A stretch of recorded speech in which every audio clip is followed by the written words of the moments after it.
Emergency කැටසෙප්ටිව් method එකක් විදිහට භාවිතා කරන්න පුළුවන් පොස්ටිනෝ 2 සහ පොස්ටිනෝ 1 ගැන අපි මේ වීඩියෝ එකෙන් සම්පූර්ණ විස්තරයක් අරගෙන එනවා. ඉතින් හැමදාමත් වගේ අපේ channel එක subscribe කරලා අපිත් එක්ක දිගටම රැඳිලා ඉන්න ඔයාලට ගොඩක් ස්තුතියි. ඒ වගේම අපේ channel එක තාම subscribe කරලා නැත්නම් subscribe කරන්න. මේ වගේ වැදගත් වීඩියෝ දාපු ගමන් ඔයාලා ළඟට ගෙන්න ගන්න bell button එකත් click කරලා තියාගන්න. හැමදාමත් වගේ ඔයාලව දැනුවත් කරන්න එන මම පෞල් සෞඛ්‍ය සේවා නිලධාරිණී ප්‍රනෑන්ඩු.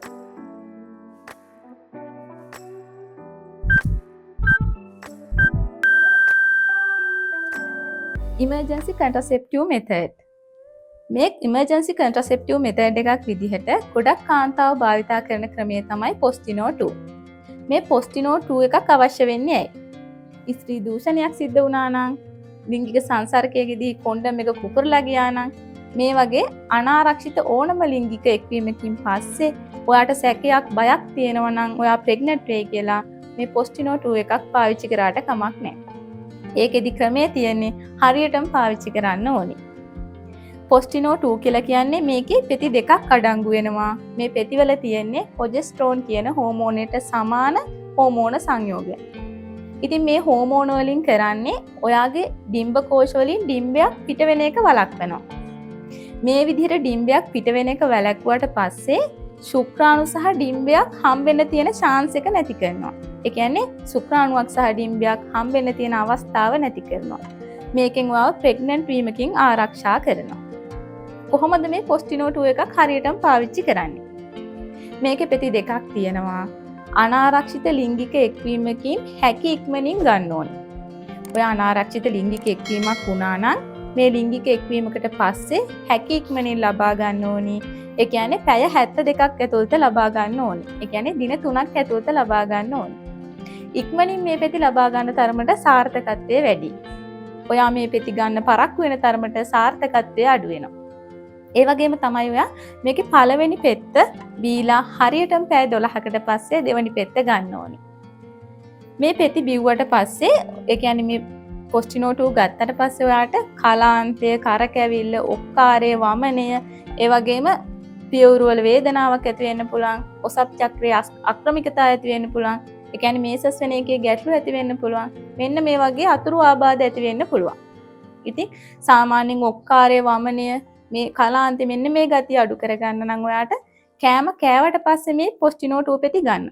එතකොට මේ අතුරු ආබාධ ටිකක් අඩු කරගන්න පුළුවන්.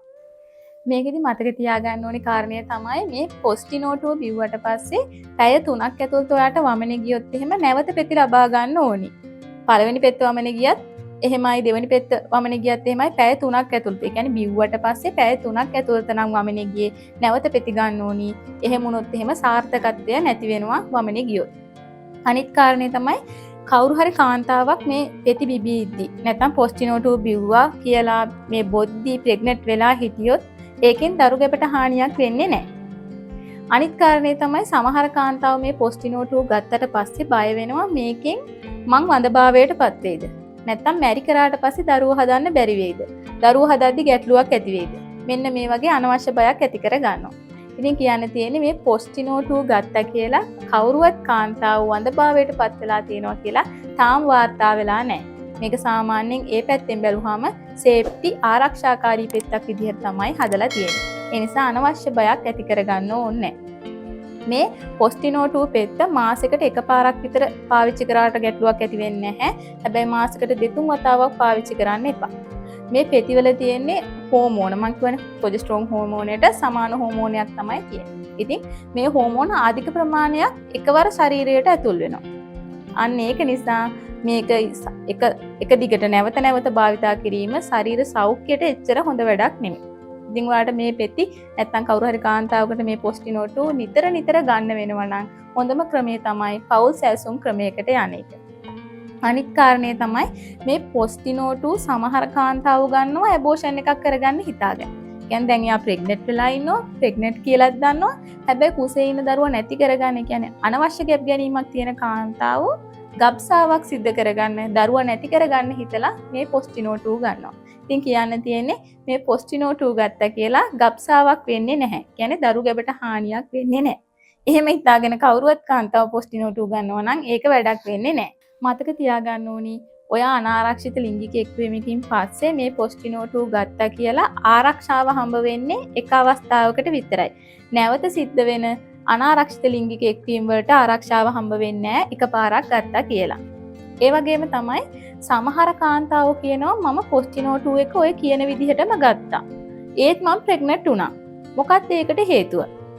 මං කලින් කිව්වා මේ පොස්ටිනෝටු වල තියෙන්නේ ප්‍රොජෙස්ටරෝන් හෝමෝනයට සමාන සංයෝගයක්. මේකෙන් කරන්නේ කාන්තාවගේ ඩිම්බයක් පිට වෙන එක වළක්වන එක. ඉතින් මේ ඔයා අනාරක්ෂිත ලිංගික එක්වීම සිද්ධ වෙන අවස්ථාවෙත් ඔයාගේ ඩිම්බ කෝෂ වලින් ඩිම්බය පිට වෙලා ඉවරයි නම් ඩිම්බය පිට වෙලා නම් තිබුණේ මෙන්න මේ වගේ අවස්ථාවල හිටපු කාන්තාවෝ තමයි ප්‍රෙග්නන්ට් වෙලා තියෙන්නේ පොස්ටිනෝටු එක ගත්තා. නැත්තම් ප්‍රෙග්නන්ට් වෙන්න chance එකක් තියෙනවා මේ වගේ ඩිම්බය පිට වෙලා නම් තිබුණේ පොස්ටිනෝටු එක බිව්වත්. ඉතින් එහෙම කට්ටිය තමයි පොස්ටිනෝටු එක බීලත් ප්‍රෙග්නන්ට් වුණා කියලා කියන්නේ සහ ප්‍රෙග්නන්ට් වෙන්න අවස්ථාවක් තියෙනවා. ඒ වගේම මතක් කරගන්න ඕනි මේ පොස්ටිනෝ වල පොස්ටිනෝ 1 කියලා එක ටැබ්ලට් එකක් තියෙන එකකුත් තියෙනවා.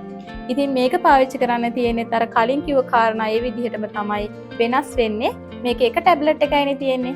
ඒකත් අනාරක්ෂිත ලිංගික එක්වීමකින් පස්සේ හැකි ඉක්මනින් පැය 72ක් ඇතුළත ගන්න ඕනේ. මේක පැය 72ක් කියලා කිව්වට ඔයාලට ගොඩක්ම ආරක්ෂාව හම්බ වෙන්නේ අනාරක්ෂිත ලිංගික එක්වීමකින් පස්සේ හැකි ඉක්මනින්ම ලබා ගත්තොත් තමයි. එහෙම වුණොත් ලැබෙන ආරක්ෂාව උපරිමයෙන් ලබා ගන්න පුළුවන්. ඒ වගේම මේ පෙත්තත් අර විදිහම තමයි බිව්වට පස්සේ පැය 3ක් ඇතුළත වමනේ ගියොත් එහෙම නැවත මේ පෙත්තක් ලබා ගන්න ඕනේ. එහෙම වුණොත් ආරක්ෂාවක් හම්බ වෙන්නේ නැහැ. ඒකයි නැවත පෙත්තක් ලබා ගන්න කියලා කියන්නේ. අර විදිහම තමයි කෑම කෑවට පස්සේ බොන්න. එහෙම වුණොත් අර කලින් කිව්වා වගේම ඔක්කාරේ වමනේ හිස රදේ කලාන්ති කරකැවිල්ල මෙන්න මේ වගේ ඇති වෙන අතුරු ආබාධ ටික වළක්ව ගන්න පුළුවන්. මේ පෙති බිව්වට පස්සේ පොස්ටිනෝ 1 එක හරි පොස්ටිනෝ 2 එක හරි බිව්වට පස්සේ ගොඩක් අයට මේසස් වෙන එක සාමාන්‍යයෙන් වෙන්න තියෙන දවසට වැඩිය සතියක් දෙකක් පහු වෙන්න පුළුවන්. ඒකට බය වෙන්න එපා. ඒ සතියක් දෙකක් ගියාට පස්සේ නැවත කලින් වගේම ඔයාට මේසස් වෙන්න පුළුවන්. ඉතින් ඔයාලට මේ සම්බන්ධයෙන් තවත් දැනගන්න ඕනි කාරණා තියෙනවා නම් ප්‍රශ්න තියෙනවා නම් කමෙන්ට් එකක් විදිහට කමෙන්ට් සෙක්ෂන් එකට ඇතුළත් කරගෙන යන්න. ඒ වගේම තමයි තාමත් අපේ channel එක subscribe කරලා නැත්නම් අපේ channel එක වැදගත් වෙයි කියලා හිතෙනවා නම් අපිව subscribe කරන්න. අද වීඩියෝ එක වැදගත් වුණා කියලා හිතෙනවා නම් like කරන්න, comment කරන්න, තවත් කෙනෙක්ට බලන්න share කරන්න.